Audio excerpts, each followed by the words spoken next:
నమస్తే, welcome to our channel. నేను సౌజన్య. BRS నాయకులు హరీష్ రావు తెలంగాణ ముఖ్యమంత్రి రేవంత్ రెడ్డికి కోవర్టుగా పనిచేస్తున్నారా? అలా పనిచేయడం వల్లే కొంతమంది బీఆర్ఎస్ నాయకులని, మెదక్ జిల్లాకు సంబంధించిన వాళ్ళని సీఎం రేవంత్ రెడ్డిని కలవడానికి పంపించారా?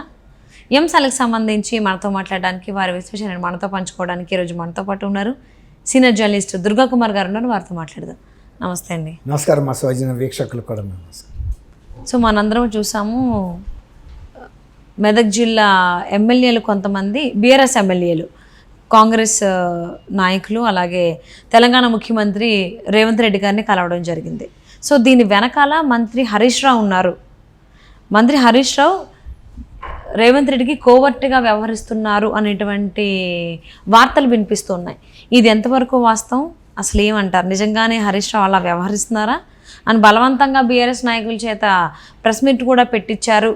మేము కావాలని కాదు రేవంత్ రెడ్డిని కలిసింది, ఏదో మా నియోజకవర్గ అభివృద్ధి కోసం అని అన్నట్టుగా టాపిక్ వస్తుంది. దీని గురించి అసలు వాస్తవాలు ఏంటి, ఏమంటారు మీరు? అంటే మనం కొన్ని ఇష్యూస్ని ఫ్రాంక్గా మాట్లాడుకోవాలి మా సౌజన్య. ఇప్పుడు ఎలా ఉంటుందంటే, పార్టీ అధికారంలో ఉన్నప్పుడు అప్రతిహతంగా వెళ్ళిపోతున్నప్పుడు ఇటువంటి అంశాలు, అనుమానాలు ఎవరి మీద ఎవరికి కూడా రావు, అధికారం ఉన్నంతకాలం. అధికారంలో దిగిపోయిన తర్వాత మన గురించి మనమే, మన వినడం చూసి మనం కూడా భయపడతాం. అది అధికారం పోయినప్పుడు జరిగే పరిస్థితులు. ఎందుకంటే ఒక అభద్రతా భావం అనేది వస్తుంది. మన ఎమ్మెల్యేలు గతంలో టీఆర్ఎస్ ప్రభుత్వం కూడా గతంలో కాంగ్రెస్ ఎమ్మెల్యేలని వాళ్ళ పార్టీలో మూకుమ్మడిగా చేర్చుకుంది, 10 మంది 15 మందిని అట్లా. గతంలో తెలుగుదేశం వాళ్ళని కూడా చేర్చుకుంది. అంటే వాళ్ళకి తెలుసు అధికారం లేనప్పుడు ఎంత అధికారం లేని పార్టీ అభద్రత ఉంటుందో, ఎమ్మెల్యేస్ని ఈజీగా వేరే వాళ్ళు విన్ ఓవర్ చేయగలుగుతారు, వాళ్ళ పార్టీలో చేర్చుకోగలుగుతారు. వాళ్ళు చేర్చుకోవటం కంటే ఈ పార్టీ వాళ్ళే వెళ్ళిపోవటానికి రకరకాల ప్రయత్నాలు చేస్తారు. ఎందుకంటే అధికారం అనేది అయస్కాంతం లాంటిది, అది లాగుతుంది. గతంలో మరి అధికారంలో ఉన్న పార్టీలో ఉండి ఇవాళ అధికారం లేకుండా ఉండగలుగుతారంటే కష్టమే. అందరూ కొంతమంది ఉంటారు, కొంతమంది లాయల్గా ఉంటారు, ఇంకొక 5 ఏళ్ళు ఓర్చుకుంటే మనకు పార్టీ అధికారంలోకి వస్తుంది. కొంతమంది ఎందుకు 5 ఏళ్ళు ఓర్చుకోవాలి, ఇప్పుడు ఈ పార్టీ నుంచి అటు వెళ్ళి మళ్ళీ 5 ఏళ్ల తర్వాత ఆ పార్టీ దిగిపోయిన తర్వాత మళ్ళీ ఇటు రావచ్చు కదా అనే సిద్ధాంతం నమ్మిన వాళ్ళు ఉంటారు. అట్లాంటి ప్రయత్నాలు అనేవి ప్రతి పార్టీలో జరిగితే అది టీఆర్ఎస్ నాయకులకి, అధినాయకులకి తెలియని విషయం ఏం కాదు. ఇప్పుడు గత కొంతకాలంగా, అంతకుముందు రాజశేఖర రెడ్డి గారి టైంలో కూడా హరీష్ రావు గారి మీద ఇలాంటి రూమర్స్ వచ్చినాయి.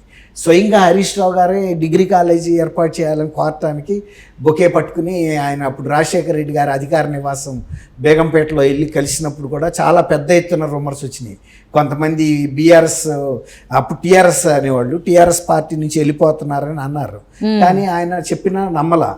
ఎందుకంటే అధికారం అనేది, రాజకీయం అనేది ఎవరు నమ్మలేరు. తండ్రిని కొడుకు నమ్మలేడు, కొడుకుని తండ్రిని నమ్మలేడు, భార్యని భర్త నమ్మలేదు. రాజకీయాల్లో అవకాశాలు అట్లా ఉంటాయి, అట్లాంటి అట్రాక్షన్స్ కూడా అట్లా ఉంటాయి. కాబట్టి ఇలాంటి రావటం అనేది అసాధారణమేం కాదు. నిజానికి 4 ఎమ్మెల్యేలు డెవలప్మెంట్ గురించి ఈ టైంలో చర్చిస్తానికి వెళ్ళారంటే కూడా ఎవరికైనా అనుమానం వస్తుంది, మామూలు ప్రజలకు కూడా అనుమానం వస్తుంది. బహుశా ఏదో మార్పులు చేర్పులు జరగబోతున్నాయి అనేది అర్థమవుతుంది. ఆ ఫోటోలో పరిస్థితి చూస్తే కూడా కొంత అనుమానం, ఆ ఫేషియల్ ఫీలింగ్స్, వాళ్ళ ముఖంలో కనపడుతున్న బ్రైట్నెస్, వీళ్ళు ఒక అయస్కాంతం పట్ల దగ్గరికి వెళ్తున్న ఫీల్ కనపడుతుంది. ఏదో చర్చ కోసం వెళ్ళిన ఇది కనపడతలా, ఒక ఫీల్ కనపడుతుంది. ఇప్పుడు సునీత లక్ష్మారెడ్డి గారు ఒక ఎమ్మెల్యే, ఆమె కూడా చాలా సీనియర్ ఎమ్మెల్యే. తర్వాత వచ్చేటప్పటికి పటాన్ చెరువు ఎమ్మెల్యే, ఆయన పేరు మహిపాల్ రెడ్డి గారు, ఆయన కూడా సీనియరే. తర్వాత వచ్చేసి మళ్ళీ మూడో ఆయన కూడా ఈయనకి చాలా దగ్గర, ఎవరు కేసీఆర్ గారికి. ఆయన ఎంపీగా మెదక్ నుంచి ఉండి కూడా మళ్ళీ మొన్న సీటు దుబ్బాక నుంచి పోటీ చేసి గెలిచాడు. జహీరాబాద్ ఎమ్మెల్యే మాణిక్రావు గారు, వీళ్ళందరూ కూడా వెళ్ళి కలిశారంటే ఏదో యాదృచ్ఛికంగానో నియోజకవర్గానికి పరిమితం అయ్యే వెళ్ళారని అనుకోవటానికి వీల్లేదు. దీంట్లో ఈ హిడెన్ మెసేజ్ కూడా ఉంది. ఇప్పుడు అది హరీష్ రావు గారు దాని వెనకాల ఉండారా లేరా అని తర్వాత మాట. ఇప్పుడు హరీష్ రావు గారు లేకపోయినా వెళ్ళగలిగిన సమర్థత ఉన్న నాయకులే. ఇప్పుడు సునీత గారు కానీ, సునీత లక్ష్మారెడ్డి ఆమె సీనియరే. ఇప్పుడు కొత్త ప్రభాకర్ రెడ్డి, ఆయన మంచి ఇండస్ట్రియలిస్టు, కాంట్రాక్టర్ అనుకుంటా, మంచి ఫైనాన్షియల్గా వెరీ సౌండ్ పర్సనే. అట్లాగే మహిపాల్ రెడ్డి గారు మంచి పట్టున్న మనిషి, మాణిక్యరావు గారు జహీరాబాద్, ఇట్లా వీళ్ళందరూ కూడా వాళ్ళంతా వాళ్ళు వెళ్ళగలరు. ఒకవేళ ఈడెన్గా ఉంటే హరీష్ రావు గారితో కూడా ఉండొచ్చు, ఇంకా కొంతమందిని తీసుకుని వెళ్ళినా రాజకీయాల్లో ఏది అసంభవం ఏం కాదు, ప్రతిదీ సంభవమే. మనం దేన్ని ఇది జరగదు అని అయితే కొట్టి పారేయలేము. నిన్న జరిగిన చర్చ వాళ్ళ నియోజకవర్గంలో కొన్ని అంశాలు కూడా చర్చించినప్పటికీ లోక్సభ ఎన్నికలకు సంబంధించి వీళ్ళు ఒక చిన్నపాటి చర్చ కూడా జరిగి ఉంటుందని అయితే నేను అనుకుంటున్నా. రేపు లోక్సభ ఎలక్షన్స్ రాబోతున్నాయి కాబట్టి ఆ తర్వాత వీళ్ళు ఆ పార్టీలోకి వెళ్ళటానికి సంబంధించి కూడా కొంత దానికి సంబంధించిన విధి విధానాల గురించి ఎట్లా చేయాలి ఏంటి అనేది జరిగి ఉండవచ్చు కూడా, మనం అయితే కొట్టేయలేము. అంటే రాబోయేటువంటి రోజుల్లో ఖచ్చితంగా ఇప్పుడు ఎవరైతే రేవంత్ రెడ్డిని కలిసారో మెదక్ జిల్లా ఎమ్మెల్యేలు బీఆర్ఎస్కి సంబంధించిన వాళ్ళు కాంగ్రెస్లోకి వచ్చేటువంటి అవకాశాలు ఎక్కువ ఉన్నాయని చెప్పి అనుకోవచ్చా? ఆ గతంలో బీఆర్ఎస్ కూడా టీఆర్ఎస్ని అది టీడీపీ నుంచి వెళ్ళారు, కాంగ్రెస్ నుంచి కూడా వెళ్ళారు. అక్కడ ఎక్సోడస్, దాన్ని ఏమంటారు, వలసలాగా. కాబట్టి ఇప్పుడు మరి అధికారంలో ఫస్ట్ టైం బీఆర్ఎస్ దిగిపోయింది కాబట్టి అట్లాంటి వలసలు మళ్ళీ ఇటు కూడా ఉంటాయి అనటంలో సహజమే కదా. అందులో పెద్ద ఆశ్చర్యం లేదు. ఈ నలుగురే కాదు, ఈ నలుగురితో పాటు ఇంకో నలుగురు రావచ్చు, ఇంకొక 8 మంది కూడా రావచ్చు. ఫస్ట్ వచ్చేవాళ్ళు కొంతమంది వస్తారు, ఆ నెక్స్ట్ బ్యాచ్లో ఇంకో కొంతమంది వస్తారు. అసలు అట్లా 1/3 ఆఫ్ ద పార్టీ మెంబర్స్ కనుక మారారంటే పార్టీ మార్పిడి నిరోధక చట్టం కూడా వర్తించదు.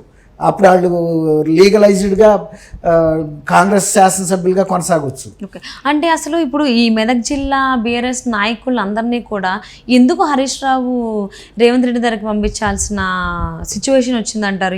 ఏమై ఉండొచ్చు? అంటే నా పర్సనల్ ఉద్దేశం అమ్మా. ఇప్పుడు దాదాపు నేను 44 ఏళ్ళ నుంచి పత్రికా రంగంలో ఉన్నాను. ఇప్పుడు ఎట్లా ఉంటుందంటే, ఇప్పుడు మొన్న బంగారుపల్లెంలో పెట్టి టీఆర్ఎస్కి ప్రజలు 2 సార్లు అధికారం ఇచ్చారు. అసలు ఆ ప్రభుత్వం మీద ఇంత వ్యతిరేకత రావాల్సిన అవసరం అయితే లేదు కదా. ఎందుకు వచ్చింది? ఆ అధికారంలో ఉన్న పెద్ద మనుషులు ఎవరైతే ఉన్నారో వాళ్ళు ప్రజలకి దూరంగా ఉన్నారు. మేము పాలకులు, మీరు పాలకులు, అంటే మీరు ఏలికలు లాంటి మా కింద పనిచేసే వాళ్ళని ఒక దూరం చేసేయటంతో ఆ డిస్టెన్స్ పెరిగిపోయింది. దాంతో ప్రజలకు ఒక వ్యతిరేక భావన ఏర్పడింది, కేవలం వీళ్ళ ప్రవర్తన వల్లనే. అదే కనుక ప్రజలతో మమేకమయ్యే ప్రవర్తన కనుక ఉంటే అసలు ఈ పరిస్థితి వచ్చేది కాదు. కాబట్టి ఇప్పుడు చాలామంది ఎవరైతే ఎమ్మెల్యేలు అసంతృప్తిగా ఉన్నారో, ఈ పార్టీలో ఉన్న పెద్దలకి సరైన స్వభావం లేదు, వీళ్ళని నమ్ముకుంటే ప్రజలకి ఇప్పుడు కూడా వీళ్ళు ప్రజలను విన్ ఓవర్ చేయలేరు. కాబట్టి దీనికన్నా మనం కూడా వేరే పార్టీలోకి వెళ్ళిపోతామన్న భావన రావడంలో తప్పే ఉంది. ఇప్పుడు ఎవరైనా రాజకీయంలోకి వచ్చేది ఒక భవిష్యత్తు కోసమే, 4 కాలాల పాటు అధికారంలో ఉండాలి. కేసీఆర్ గారు కూడా నేను మళ్ళీ అసలు ఆయన వచ్చినప్పుడు 30 ఏళ్ల పాటు అసలు మా ప్రభుత్వం ఉంటుందని ఘంటాపథంగా చెప్పారు, కేటీఆర్ గారు కానీ కేసీఆర్ గారు కానీ. కానీ ఆయన జీవితకాలంలోనే ఒక 10 ఏళ్లలోనే మార్పు వచ్చేసింది. కాబట్టి అది కొంత ఇప్పుడు వాళ్ళు కూడా రిలైజ్ అయ్యి చెబుతున్నారు కదా, మా వల్ల కొన్ని పొరపాట్లు జరిగినాయి, మేము కార్యకర్తలను దూరం చేసుకున్నాం. కార్యకర్తలనే కాదు, ప్రజలను కూడా దూరం చేసుకున్నారు. వీళ్ళ అహంభావ ప్రకటనలతోనూ, విధానాలతోనూ, నిర్ణయాలతోనూ, ఏకపక్ష నిర్ణయాలతోనూ.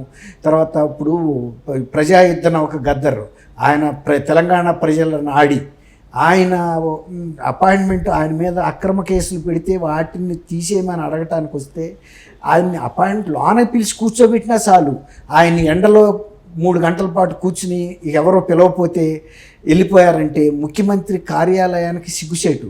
ముఖ్యమంత్రి కార్యాలయంలో ఉన్న అధికారులు ఎవరైతే ఉన్నారో వాళ్ళకి ఎవరు ఏంటో తెలియాలి కదమ్మా. ఆయన ప్రజల యుద్ధనౌక, ప్రజల యొక్క నాడి, తెలంగాణ ప్రజల జీవనాడి ఆయన. అలాంటి వ్యక్తిని కనీసం ఆఫీస్లోకి తీసుకెళ్ళి కూర్చోబెట్టి ఒక గ్లాసు మంచినీళ్ళు ఇచ్చి ఒక టీ ఇస్తే ఆయన 3 గంటల సేపు అక్కడ కూర్చుని మీడియా వాళ్ళందరూ చూసి ఎంత ప్రసారం జరిగి ప్రజల మనసు దెబ్బతినేది కాదు కదా.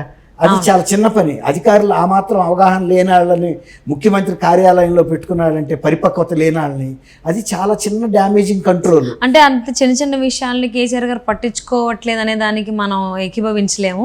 సో ఆయనకి అన్నీ తెలుసు, కాకపోతే ఆయనకి అవసరం లేకపోతే కొన్ని వాటిని పట్టినట్టుగా ఉంచుతారని చెప్పి అందరికీ తెలుసు. అది కొంతవరకు నేను కూడా ఒప్పుకుంటాను. కానీ అధికారులైన వాళ్ళైనా కనీసం డ్యామేజ్, ఎందుకంటే వాళ్ళు అంటే యథా రాజా తదా ప్రజ అనేటువంటి నాణ్యత ఉంది కదా.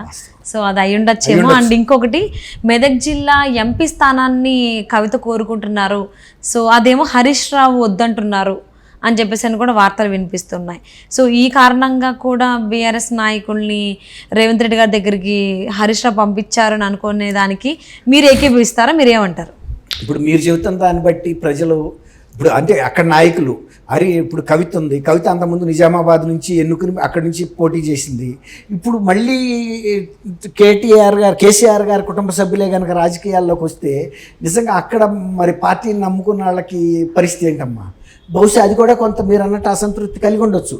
ఇక వీళ్ళు మారరు, ఇప్పుడు మళ్ళీ మేమేం తయారవుతున్నారంటే మళ్ళీ ఎలక్షన్లకి, ఇక దీనికన్నా మనమే బయటకు వెళ్ళిపోయింది బెటర్ అని కూడా అనుకోవచ్చు. అవును, తప్పులేదు. ఎస్. ఇప్పుడు బీఆర్ఎస్ నాయకులు కలవడం, దానికి సంబంధించి ముఖ్యంగా మెదక్ జిల్లాలో ఎంపీ స్థానాన్ని కవిత కోరుకోవడం, దాన్ని హరీష్ రావు ఒప్పుకోవట్లేదు. మళ్ళీ ఇక్కడ బీఆర్ఎస్లో కుటుంబంలో కలహాలు, గొడవలు మొదలయ్యని చెప్పేసి వార్తలు చాలా వినిపిస్తున్నాయి. చూద్దామండి రాబోయేటువంటి రోజుల్లో ఇప్పుడు కలిసినటువంటి బీఆర్ఎస్ నాయకులు కాంగ్రెస్ నాయకులు అవుతారా, లేకపోతే ఎంపీ స్థానాన్ని ఎవరికి ఇస్తారు బీఆర్ఎస్కి సంబంధించి అనేది చూద్దాం. And thank you so much for spending your valuable time with Durga Kumar garu. Thank you అమ్మా సౌజన్య, మా వీక్షకులు కూడా నమస్కారం.